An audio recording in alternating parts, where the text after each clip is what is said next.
بسم اللہ الرحمن الرحیم۔ السلام علیکم dear student, education 4th year کے لیکچر میں آپ کو ویلکم۔ آج کا ہمارا ٹاپک جو ہے وہ پاکستان میں اعلیٰ تعلیم کے جو مسائل ہیں ہم ان کو ڈسکس کر رہے ہیں۔ دیکھتے ہیں کہ پاکستان میں اعلیٰ تعلیم کے حوالے سے کون کون سے مسائل ہیں۔ سنت اور یونیورسٹی کے درمیان جو ہے وہ تعلق کیسا ہے؟ اب اگر ہم یہ بات کرتے ہیں انفارچونیٹلی کہ ہمارے کنٹری میں کہ بہت سارے ایسے نوجوان ہیں جو کہ بے روزگار ہیں تعلیم حاصل کرنے کے باوجود، تو اس کی کیا وجہ؟ اس کی وجہ یہ ہے کہ سنت اور یونیورسٹیز کے درمیان باہم تعلق کا فقدان ہے۔ یونیورسٹیز ایسی ایک بے روزگاروں کی کھیپ تیار کر رہی ہے جو کہ گراؤنڈ ریئلٹی ہماری ٹوٹلی اس سے ڈیفرنٹ ہے۔ سنت میں، زراعت میں، کس کس شعبے میں ہمیں کتنے افراد درکار ہیں یہ کبھی اندازہ ہی نہیں لگایا گیا۔ دھڑا دھڑ جو ہے وہ ہم یونیورسٹیز جو ہے وہ ایسے گریجویٹ، ایم اے، ایم فل، اور دوسری ایک وجہ یہ بھی ہے کہ ہم نے ٹیکنیکل جو اپنی ایجوکیشن ہے اس کی طرف بھی توجہ نہیں دی۔ بہرحال سنت اور یونیورسٹی کے درمیان توازن نہیں ہے، ان کا کوئی تعلق نہیں ہے۔ ہمیں ہمارے یونیورسٹیز، اعلیٰ تعلیمی اداروں کی نہ کوئی ایسی پالیسی ہوتی ہے، نہ ہی کوئی ایسی منصوبہ سازی کی جاتی ہے جس میں یہ طے کیا جائے کہ کتنے پرسنٹ جو اسٹوڈنٹ ہیں ان کو کون سی تعلیم دی جائے گی۔ سنت اور یونیورسٹی کے درمیان رشتوں کو فروغ دینے کے لیے باضابطہ اداروں کی بھی کمی ہے۔ یہی وجہ ہے کہ بے روزگاری میں مسلسل اضافہ ہو رہا ہے۔ اعلیٰ تعلیمی ادارے پیشہ ورانہ صلاحیت کے حامل افراد تیار کر رہے ہیں، جبکہ مارکیٹ میں تعلیم یافتہ افراد کو اتنی بڑی تعداد میں روزگار فراہم کرنے سے قاصر ہے۔ اس کی وجہ سے ملک کا تعلیم یافتہ طبقہ مایوسی میں گرا ہوا ہے۔ ذریعہ تعلیم کا جو ہمارا دوسرا مسئلہ ہے، اعلیٰ تعلیم میں ذریعہ تعلیم کا مسئلہ بنیادی اہمیت کا حامل ہے۔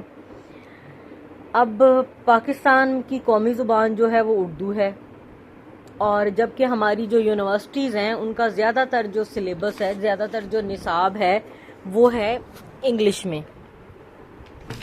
ہمارے جو پبلک سکولز ہیں ان میں اردو جو ہے لینگویج اس میں پڑھایا جاتا ہے، ذریعہ تدریس بہت سارے مضامین میں، لیکن جب پرائیویٹ سیکٹر کی بات کرتے ہیں تو وہاں پہ انگلش، یعنی اردو اور انگلش جو ہے۔ اور اسی طرح سائنسی علوم میں خاص طور پر انگریزی کو بطور ذریعہ تعلیم کے اختیار کیا جاتا ہے، کیونکہ سائنس کے بہت سارے ایسے الفاظ ہیں جس کا متبادلہ ہمارے پاس اردو میں نہیں ہے، کیونکہ اردو زبان میں ابھی جدید سائنسی اصطلاحات یعنی جو ٹرمز ہیں کو اپنے اندر سمونے کی اہلیت کی کمی ہے۔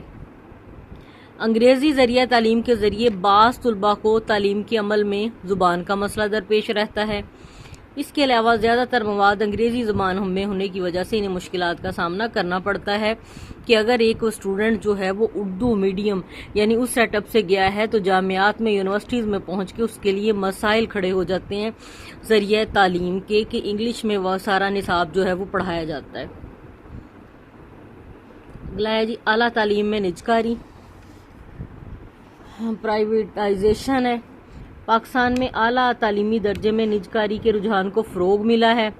یہ حقیقت ہے کہ جس تیز رفتاری سے آبادی بڑھ رہی ہے، اسی طرح نجی شعبے میں تعلیم کے فروغ کے فطری امکانات میں اضافہ ہو رہا ہے۔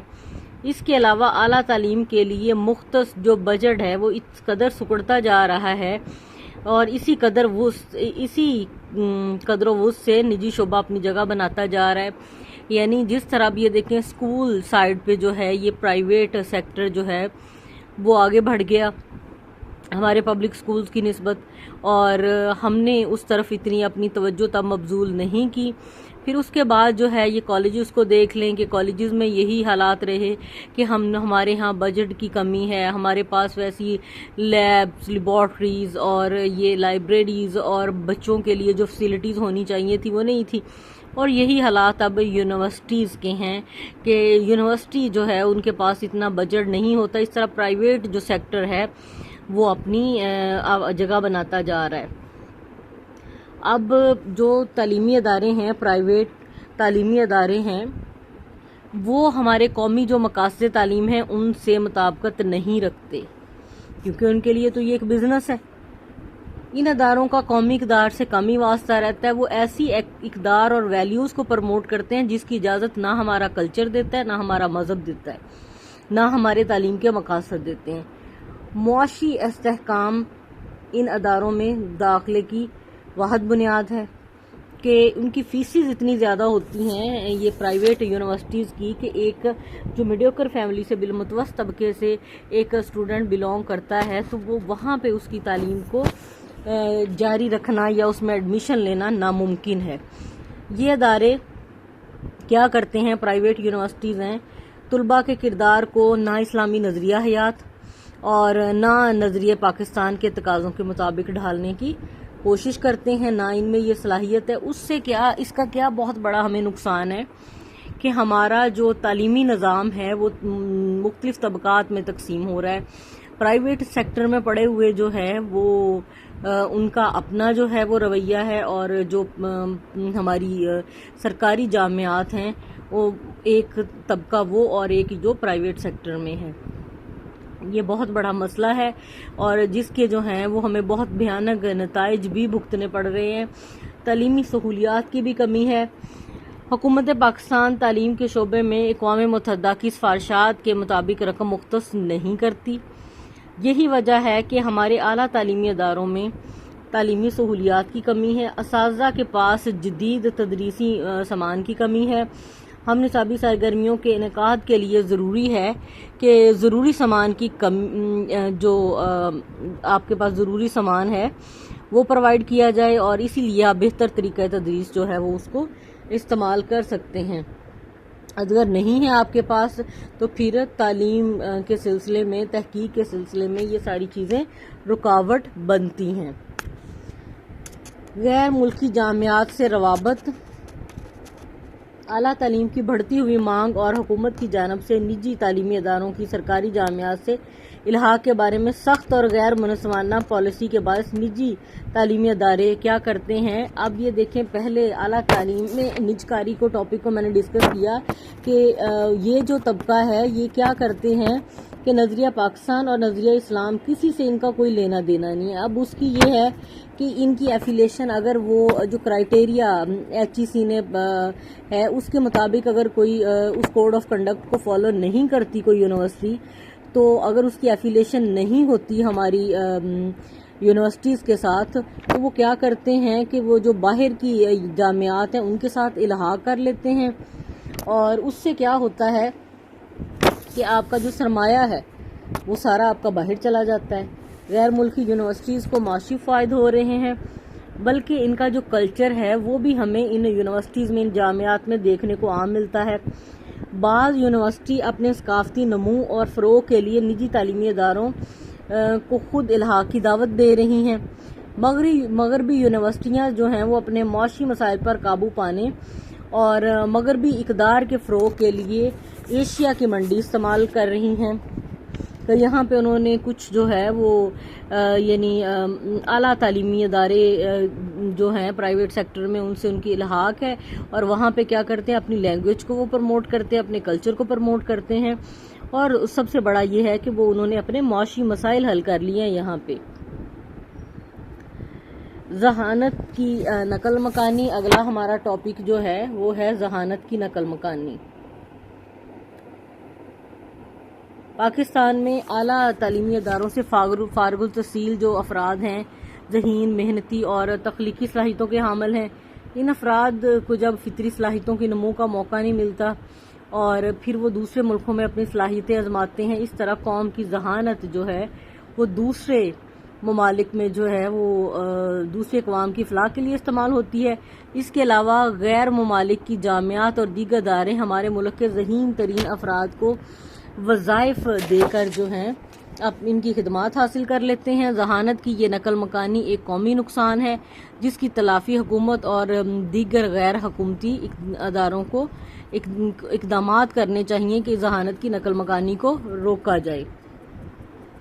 غیر الحاق شدہ تعلیمی ادارے بھی ہیں جن کی کسی کے ساتھ کوئی ایفیلیشن نہیں ہے، ان اداروں میں اسٹوڈنٹ داخلہ لیتے ہیں اور جنہیں نہ تو کسی سرکاری یونیورسٹیز میں داخلہ نہیں ملتا اور نہ ہی ان کے بیرون ملک تعلیم حاصل کرنے کی علمی قابلیت ہوتی ہے۔ وہ اپنے پسند کے نجی تعلیمی ادارے میں داخلہ حاصل کر کے ڈگری حاصل کر لیتے ہیں اور جب ڈگری حاصل کر لیتے ہیں تو اس کے بعد انہیں پتہ چلتا ہے کہ ان کی ایفیلیشن جو تھی وہ کسی یونیورسٹی سے نہیں تھی.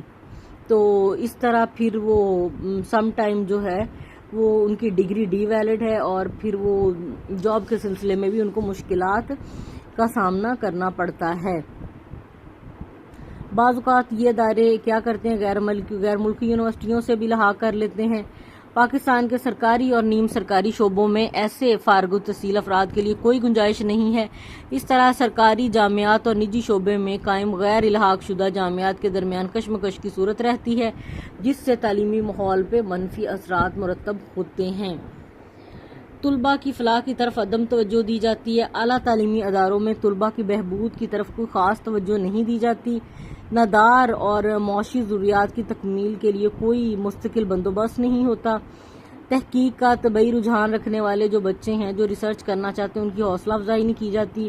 اقامت گاہوں میں یعنی جو ہاسٹل ہیں یونیورسٹیز کے، ان میں مخصوص نشستیں ہونے کے باعث طلباء کو رہائشی مسائل کا سامنا کرنا پڑتا ہے.